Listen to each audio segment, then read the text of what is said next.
Welcome to Withdraw Consent. I'm Victor. This is Jack. Let's talk authoritarianism. Okay, so when you were growing up, what are you taught about authoritarianism? Well, that it's evil and bad. Right. And so, like, what are some examples of people that you're taught are authoritarians? Well, Hitler, I mean, Okay. I feel like is the... Right. I don't know if there are others. What about contemporary? Like growing up? No, like right now. Oh, well, I mean, Donald Trump, obviously, Donald Trump, is of course. Hitler Jr., Of right? course, yes. But like even just like people like Saddam Hussein, Oh, right. Oh, Gaddafi, that's a good point. It could just be like anybody that they don't like. Like right now, I'm gonna post a couple links in the description to like different YouTube videos that you can, if you want to delve into this. And one of them is they said like Viktor Orban in Hungary ended democracy. Right. It's never been better in Hungary right now than it is right now. Unless you're like, I'm from Africa and I want to come into your country and get free stuff. Right. It's not good for you. But it's not really supposed to. That's good for Hungarians, yeah. So basically we're doing this video and because we've got to explain, I'm going to make the argument that authoritarianism can be good. Okay. And it's necessary because tomorrow's video, we're going to talk about the Führer principle, which was a World War II principle or just a National Socialist German principle called the leadership principle. And we're going to talk about it. But if you can't understand these topics on authoritarianism because you're so brainwashed to think authoritarianism is evil. So my argument is this. Authoritarianism is not good nor evil. Okay. But it's taught to you that it's evil. It's always evil. It's always evil. Yes. Right. But what is authoritarianism? So we're going to get down into the dirt here, okay? So the main authoritarianism, the idea of it came from a book written in 1950. I'm going to put the bibliography in the link below. It was called The Authoritarian Personality. Okay.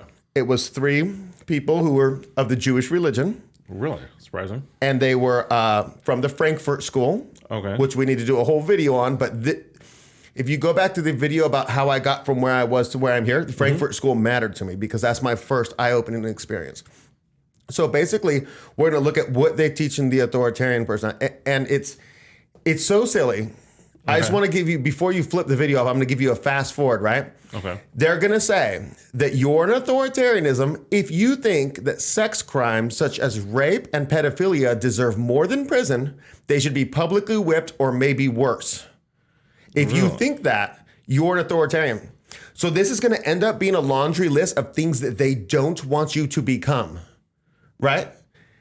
See, we want to say pedophilia, you should get maybe more and not maybe. Right. Right? That's where we need to go as a society. But the people who are doing this are like, we'll call you an authoritarian if you take that. See, this already doesn't even make sense to me because I would have thought it's the rule itself of making something illegal makes you an authoritarian, not the punishment for it. You know what I mean? Like that. Right. That's really but they're breaking down the personality. It's not about policy. It's about your personality. So you're going to be able to take this test and see if you're an authoritarian. And you need to conform to the things they want you to do. Like minor incarceration for pedophilia. Cool, you're not an authoritarian. Kind of feel like I want to be a little more fashy. You know what I'm saying? So I'm going to break down. Some of this is going to be a little bit boring, but it's kind of funny because it's so stupid. But basically in the book, The Authoritarian Personality, 1950, they say that they're basically using like right-wing extremism is used to explain the atrocities of the Nazi regime. Okay. And then basically they're saying that right-wing extremism is a syndrome of the authoritarian personality. So it derives itself from the authoritarian personality. And we're not going to talk about any type of left-wing extremism, right? So does that mean only right-wing people can be authoritarian from their perspective? Yes, because if you're a left-wing extremist, you're something else. Oh, okay. Do you know what I'm saying? So, authoritarian just comes from right-wing extremism because they're making this because it's all cheat. You know, it's all already rigged. So basically, they use the Freudian psychodynamic theory of how authoritarianism developed. Okay. Okay. It developed because harsh punitive parenting with rigid values equals tension between anxiety from disapproval versus anger towards parents. Okay. So this is just Freudian stuff. Okay. You were punished as a kid with parents who had rigid values, which means that you now have tension between anxiety from disapproval versus anger towards your parents. So this is where it stems from. Okay. And then you start saluting and stuff. You know what I mean? Or you put people in camps. Okay. Right. But I hope you're cool with the dialogue of this. I just feel like, I would fit in that mold as far as being raised and all that. Right. And I don't have anxiety nor anger.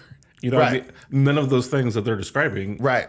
And keep in mind Freud, Okay. a Jewish fellow, we'll say. Okay. I'm just going to tell you a story about Freud. Okay. Okay. He had a friend. I'm just going to guess a Jewish fellow. I'm just going to guess. Okay. Maybe I'm just hopelessly religionist, Yeah. But because a friend came to him and said, hey, my next door neighbor's daughter who's underage won't sleep with me. Something's wrong with her. And Freud said, send her in for some psychoanalysis. Freud put her in the chair. Whatever happened. She goes and sleeps with the neighbor, right? Oh. Pedophilia. It's great, right? So basically, you could just imagine what he said. You can imagine he said, so you've always dreamt of sleeping with your father, right? And she says, no. Oh, that's repressed sexuality.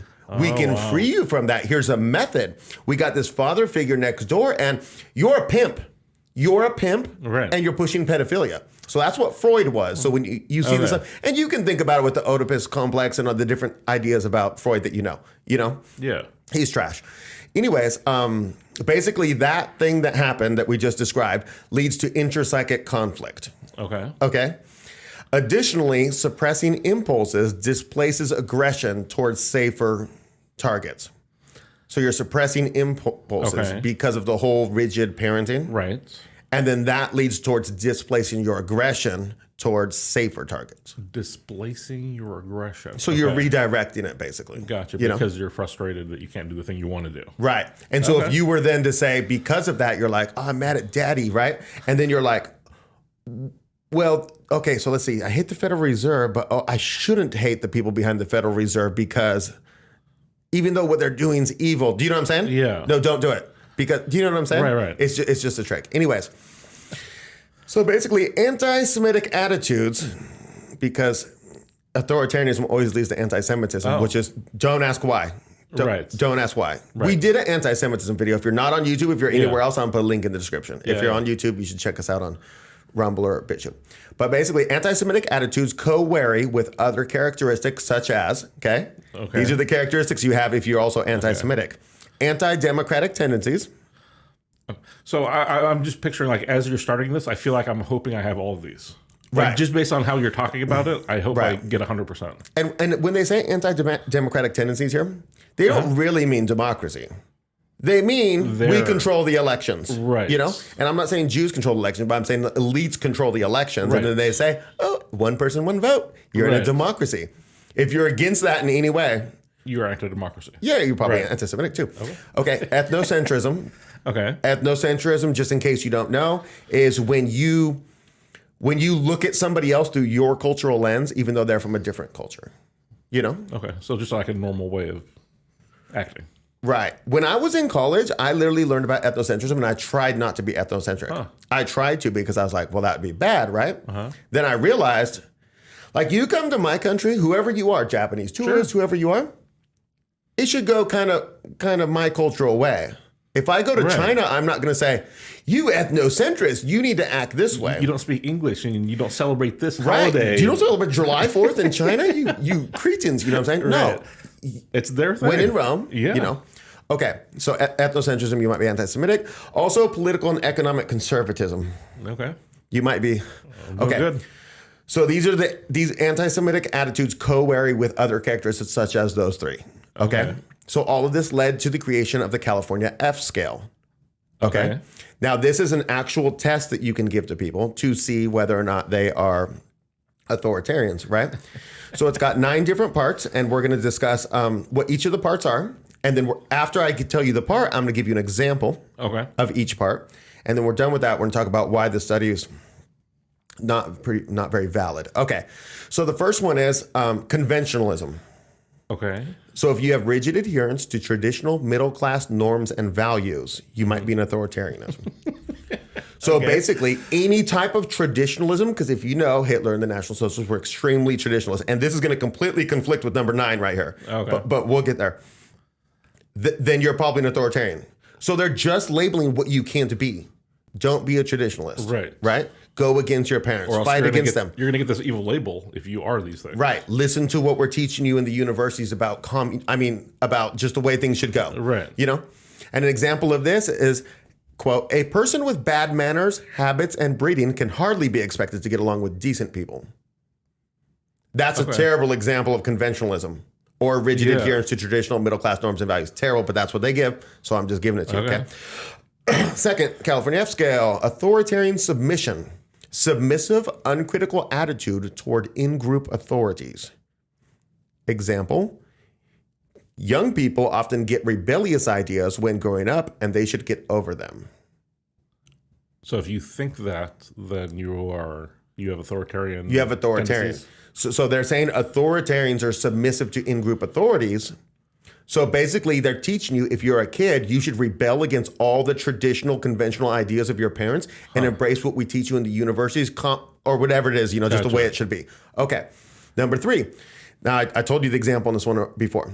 Authoritarian aggression. Support for punishment for those who violate cultural norms. Example, sex crimes such as rape and pedophilia deserve more than prison. They should be publicly whipped or maybe worse. Okay. So, support for punishment of terrible things. Yeah, okay. You should not support that. Okay. Unless you're an authoritarian. Don't. Okay. Right. Number 4, anti-introception, which is opposition to the subject, the imaginative. Example, when a person has a problem with worry, then it is best for him not to think about it, but to keep busy with more cheerful things. So if that's your attitude, you're an authoritarian. Because you're not going into psychoanalysis and having Freud tell you what adult your underage kid should sleep with. Right. Okay, so it's going great. Yeah. Number 5, superstition and stereotypy. Belief in mystical determinants of one's fate. Okay. Example, someday it will probably be shown that astrology can predict a lot of things. How does this have anything to do with anything that came before it? And how does this have to do with Nazi Germany? I have no idea. It doesn't. Wait, so they're saying if you believe that astrology can predict what's going to happen? In the future, it will probably be shown that astrology will predict a lot of things. So basically, it's superstition and stereotypy is the category. It doesn't even belong in here. Yeah, doesn't make any sense. How... Let's continue. Number 6, preoccupation with power and toughness. Excessive concern with the strong-weak dimension. Example, it is best to use some pre-war authorities in Germany to keep order and prevent chaos. So this is a specific example from Nazi Germany. Okay? Okay. So they're saying like bringing in stricter things like stopping child pornography, because the first 2 laws that Hitler made. Number 1 was no more pornography, no more sex slaves, no more trans stuff, no more all that stuff. The second law was no more usury, which means no more interest at the banks. So if you're trying to do these terrible, terrible things that Hitler's trying to do, you're using pre-war authority, you're probably an authoritarian. What you are is now evil for stopping child porn. Right. You should not use pre-war authority. And stopping interest. And stopping interest for the betterment of your people, right? Well, because it's about the betterment of the banks. I mean, it's literally just... This is just all propaganda. Incredible. And this is the deep psychology behind when they just tell you authoritarian's bad. Donald Trump, authoritarian. Well, Donald based Trump, on all bad. this, he is. Right. Oh, yeah, he's terrible. Yeah, he's 100%. terrible. Huh. Okay, so now we're on number 8, projectivity, which is outward projection of unconscious impulses leading to dangerous world beliefs. Example, nowadays with so many people moving around and mixing up, one has to be careful, especially as to catching a disease. I don't know what to make of that one. Outward projection of unconscious impulses leading to dangerous world beliefs. But the dangerous world belief is to... But they're going to pick what the dangerous world belief is. Oh, okay. And then if you are, they're going to say projectivity. Oh. You are now an authoritarian. Now, this is the most ridiculous one. It's absurd. So number 9 is preoccupation with sex. Listen to this example. You ready? The orgies of the Greeks were tame compared to the ongoings in this country, even in some places where people would least expect it. That's the claim of the ultra-traditional and conservative National Socialist Germany. Now, remember, number 1 was conservatism, right? Right. Don't be traditional. And they're like, and they also weren't traditional. They were wild sex addicts. Right. So let me tell you a story. Some women came to see Hitler. They were invited, Okay. They go to come in, and the secretary says, "What are you doing?" They're like, "We're going to see Hitler." And they go in the bathroom and wash your face. He won't take you as an audience if you have makeup on. He wow. was that conservative. The dude was a vegetarian. One of his primary interests was to stop research on animals. I'm talking incredibly traditional values. You think there are wild sex orgies? Is that right. is that where you're going with this? At any level, yeah. Everybody's like, yes, we all perform our duty to this day. And then at night, they're just, you know what I mean? Right. Swinging. Okay. So the acknowledged problems with the F scale are acquiescence bias, which means all 9 of them are asking you in one direction, and people like to acquiesce. So you might just agree to all 9, which also goes into there's no reverse keyed items, because typically if you ask somebody like, do you consider yourself shy? You would also later in the test say, do you consider yourself outgoing? Right. And the only reason you accept a yes to shy is if you say no to outgoing. Otherwise, It's a conflict. But there was none of that in this. And then the other issue was that it only discussed right-wing authoritarianism or right-wing extremism. Okay. So anyways, authoritarian, we're moving on a little bit. Okay. Past the F scale. Authoritarianism was also measured by both the right-wing authoritarianism measure, which is the RWA, you could take a test, and also by the social dominance orientation measure, the SDO. Now imagine this. You could spend 90 grand or something and send your kids to college so they could learn this trash. Right. You know what I'm saying? Anyways, so authoritarianism is defined by social attitudes such as fundamentalism. Okay. What do you think about fundamentalism as authoritarianism? I don't feel like those are they belong together. They don't. But see, they're now going to smear the things that they don't want. Like if you go to church every Sunday and maybe Bible study on Wednesday, you probably an authoritarian, you're probably evil. Do you know what I'm saying? They're just getting down dirty with these are the groups we don't like. Yeah, it kind of reminds me, you mentioned the anti-Semitism video where everything that they don't like is just labeled. They add that label onto it. But wildly untrue it's things. Not connected. Right. Right. And so it's kind of like as I go through this, except for the ridiculous number 9 on the F scale about the sex orgy, it's like I want to be all of these things. Yeah. 1 through 8 I want to be a fundamentalist. You know? Like I want to put that label on my X profile or whatever. Right. I don't know if you know Twitter is now X. That's yeah. Okay. Number 2. Authoritarianism is defined by social attitudes such as aggression towards disobedience. Oh, okay. So if you train your kids well, right? Yep. And I don't say that it's aggression. Yeah, but they're going to say that it's aggression, you know? Just accountability is what they don't want. And the same thing like you look at our cities and, you know, they make these laws that say, you know, you can steal $900 or less, you know, or they're not going to. And look what happens. Yeah. That's what they want. If you want to bring law and order to your city, you're an authoritarian. It even reminds me, as I say that, of Donald Trump saying, we're the party of law and order. Ooh, authoritarianism dog whistle. Gotcha, Hitler, right? By their standard here. Yeah, but the standard's nonsense. But law and order is just, like, that's just basic attribute of civilization. If we're all going to live together, there has to be some common set of ground rules, you know, that type of thing. It's amazing. And if you were to go back in time to like Athens and you would go back when they had a direct democracy, every single citizen gets to vote. There's 30,000 citizens, not including slaves and women, right? Do you think that that was freedom? That was not authoritarianism. Everybody gets a vote on every measure. It's not indirect democracy. This is direct democracy. Every weekend they're out there, or maybe even every day, they're out there just arguing stuff and trying to figure out the policies for that country. But if you look at them, do you think they had law and order? I'll bet you they did have a lot of law and order. So they're both authoritarianism and the freest society of free men ever made. Right. You know what I'm saying? It just doesn't work. Authoritarianism is defined by social attitudes such as ethnocentrism. Okay. We already covered this. I got a funny story to tell you. Yeah. I've seen this video and I would link it if I have it. If you have it, please put it in a comment because I would love to just have this for my personal thing. But basically, they brought a bunch of Pakis into Sweden. I think Pakis is an official term, right? Pakistanians? Yeah. Pakis? Yeah. It's not derogatory. Okay. No, as far as I know, son. So the Swedes brought in a bunch of Pakis. And then the Pakis just raped all the underage girls and stuff, you know? Okay. And then they were like, hey, stop doing this. And they're like, well, we're not doing anything wrong. So they realized, oh, we don't need to imprison them for doing this. Right. We need to reorientate their minds. So the video I'm watching is this older Swedish lady, and she's got this group of military-age Paki men, and she's trying to explain to them, don't be raping, you know? As old Shaq would say to Kobe, you know? Right. And basically, she's telling them, like, okay, you can't be raping these underage girls. And they're like, well, it's not rape. And they're like, no, they didn't tell you that you couldn't. But they wore short skirts. They obviously they want it. You know what I mean? Mm-hmm. And like, no, that doesn't mean they want it. You're saying she doesn't want sex? Well, I'm not saying she doesn't want sex, but she's got to consent to you. And they're like, no, she obviously wants it right there. You know what I mean? I have a couple friends. You know what I mean? We just, you know what I'm saying? Yeah. But really, what the Swedes are doing is ethnocentric. You're trying to get those Packies to think like a Swede. Right. You're probably an authoritarianism. You need to bring them into your country and let them rape your underage girls. Right.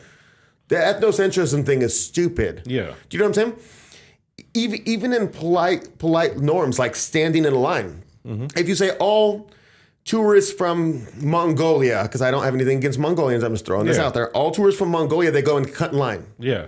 Well, every Mongolian that comes in our country needs to be slapped because you need to get in line. Do you know what I'm saying? Yeah. Like, it's just a polite thing to do. If I go to your country and maybe I can cut in line if you're all cutting in line. I don't know. Anyways, authoritarianism is defined by social attitudes such as prejudice. Okay. And you see them how they're going to use this. Anything they don't like is going to be prejudice. Like, you don't like usury. You don't like, what is it, 7.5% interest rate on your mortgage right now? You don't like this? Do you know what I'm saying? You're anti-Semitic. Yeah, clearly. Clearly, right. But we don't control the banks. FYI. Yeah, the Jews don't control the banks. Yeah. Right. And so you include Jews in the we right there? Yes. Okay, yes.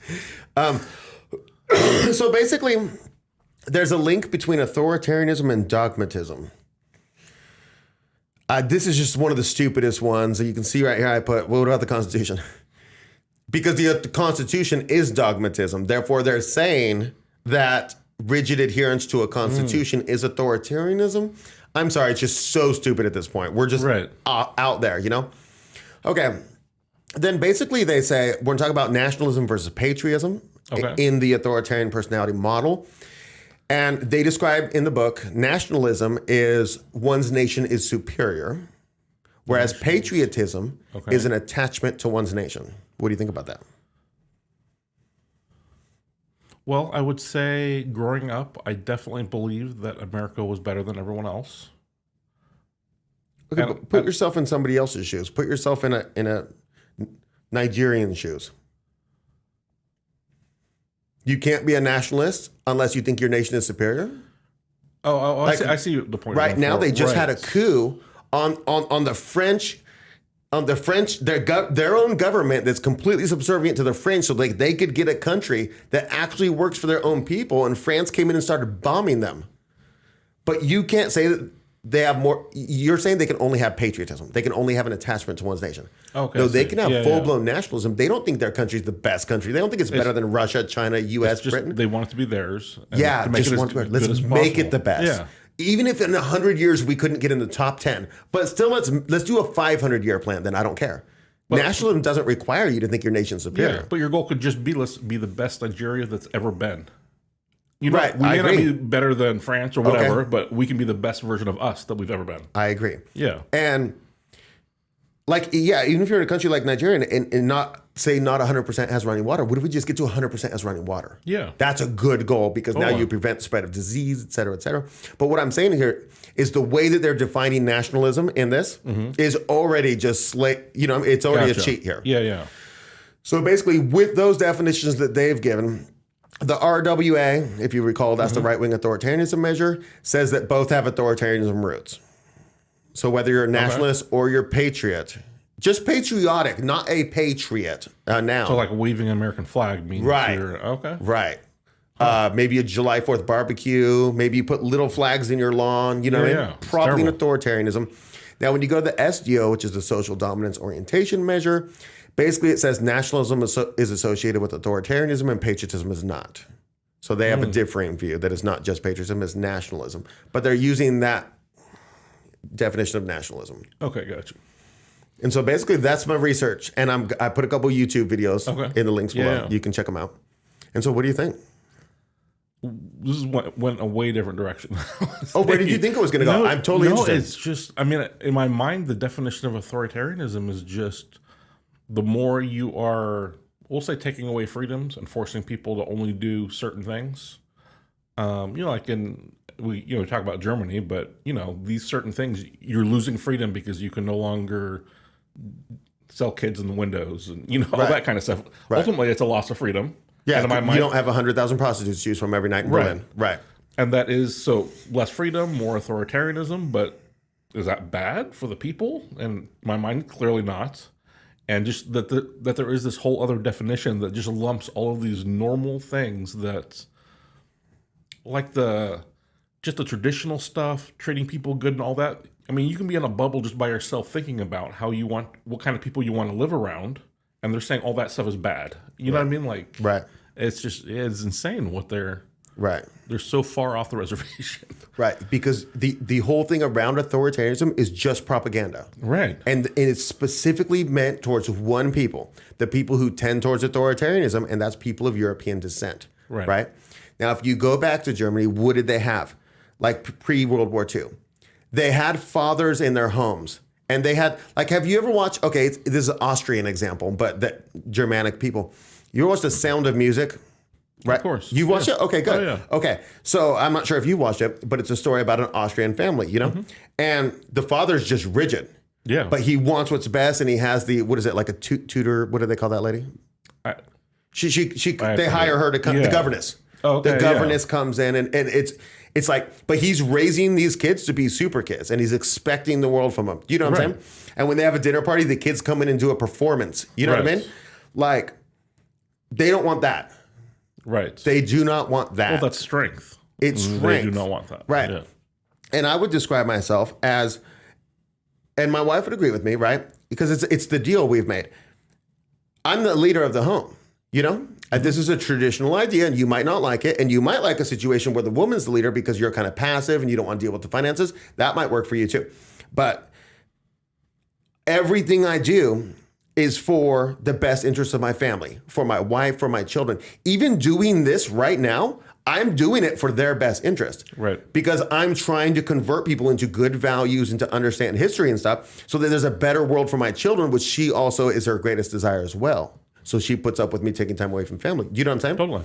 But just because I'm the leader and I get to make the command decisions on things doesn't mean everything's going to go my way. It means basically I'm going to end up with more and more of the work. And you know what I'm saying? Yeah. Just so I can make it, because that's my goal. And the same way with your mayor should be doing the same thing. They should be slaving away so that they can understand the best policies and then get those enacted for you. Do you know what I'm saying? Yeah. So they're the leader. They're the authoritarianism. They're the authoritarian.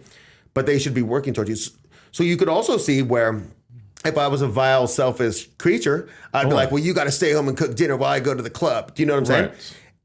And then it's like, she's like, oh, okay. You know what I mean? Like, this is the deal I agreed to. You know what I mean? Yeah. So authoritarianism can be bad. Right. But it's neither inherently good nor bad. Right. It's what you use it for. Totally.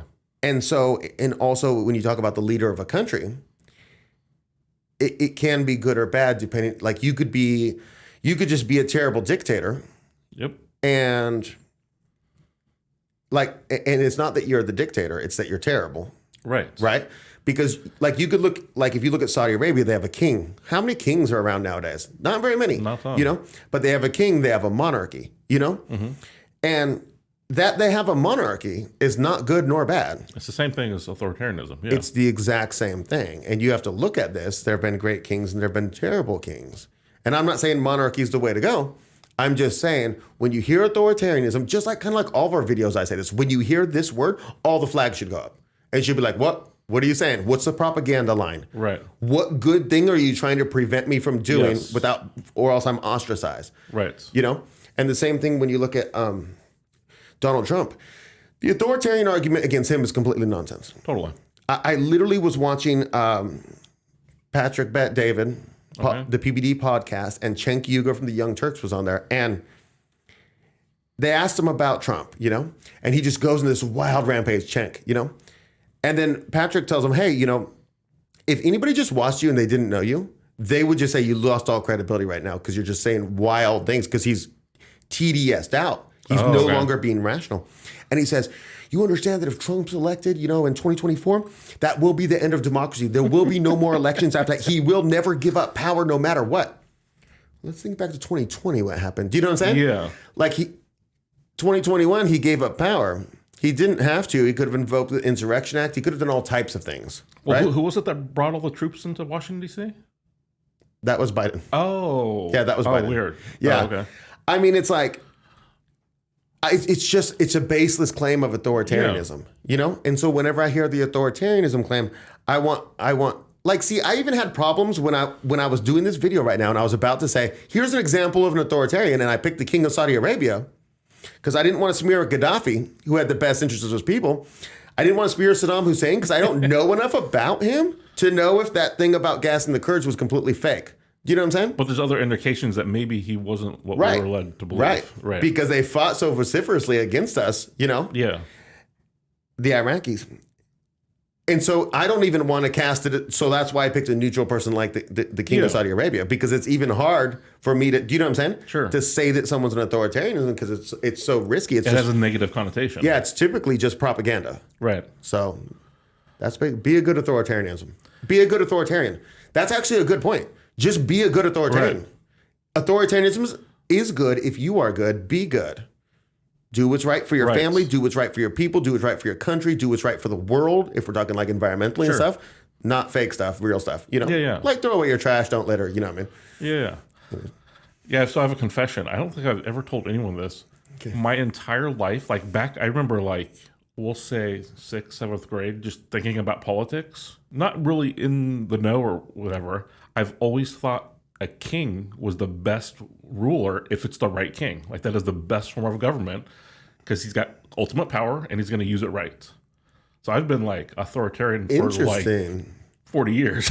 Were you in like a particular class or something? No, this is just my own thoughts of just thinking like how inept Congress is, you know, all that type of thing. But it's freedom. But you had one right guy doing the right things. Right.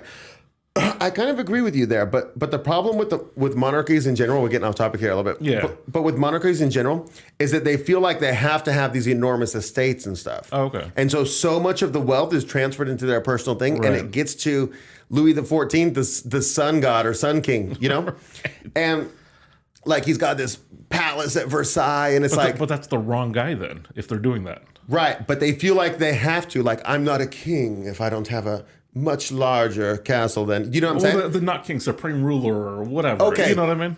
I agree with you on the whatever, because the problem is the tradition of king has corruption, in that I don't understand why you need hundreds and hundreds of people working on this landscape. It's beautiful what you do, but we kind of got some people who could use some help. Right. You know, some young families are struggling because of jobs closing. Yeah. But okay, so like an authoritarian, you're saying? Yeah. Okay. I mean, at the time I was thinking king, but with not thinking through what you're saying, it was really just about having ultimate power, and the right person is going to be great. Okay, so vote for Victor for... Oh, you don't get a vote. No, Supreme leader. Yeah. Just kidding. This wasn't I was the right person. When I was thinking I know. This was just if you had the right person. I was just pitching. Yeah. And also pointing out that they don't get to vote on it. Right, okay. Fair enough. All right, so what are your thoughts on this? Did we convert you? Have you thought about this in the past?